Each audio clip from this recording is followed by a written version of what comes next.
مائیں جب تربیت کرنے پر آتی ہیں، امام احمد بن حنبل رحمۃ اللہ علیہ کی والدہ 7 سال کے بچے کا ہاتھ پکڑ کر 1300 سال پہلے فجر کی نماز پڑھانے کے واسطے اندھیرے میں چراغ لے کر گھر سے نکل کے مسجد آتی ہے، بچے کو فجر کی نماز جماعت سے پڑھاتی ہے اور پھر فجر کے بعد وہ بچے کو لے کر گھر واپس ہوتی ہے۔ 1300 سال پہلے باپ نہیں ہے، بیٹا یتیم بن گیا، ماں تربیت کی ایسا کہ امت کو امام احمد بن حنبل جیسا امام ملا۔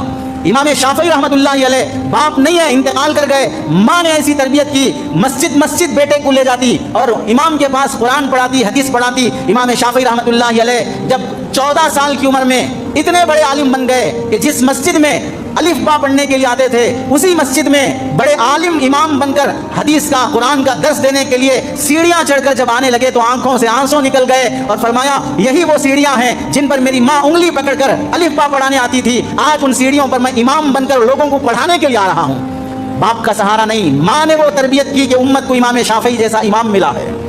سیدنا عبد القادر جیلانی رحمۃ اللہ علیہ یتیم ہے، باپ نہیں ہے، ماں نے وہ تربیت کی کہ 14 سال 12 سال کا بچہ 8-9 سال کا بچہ پڑھنے کے لیے جب نکل رہا ہے، قوم کے لٹیرے اور چوروں کی توبہ کا ذریعہ بن گیا۔ اس بچے کی سچائی پر جو سچائی اس کی ماں نے اسے سکھائی تھی۔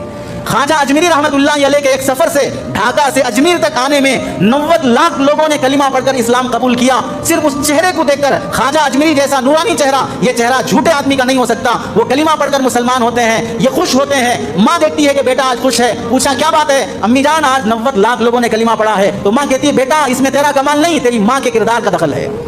یہ مائیں جب امت کو ملتی ہیں تو پھر اولاد کبھی غیر کے جال اور چنگل میں نہیں پھنستی ہے۔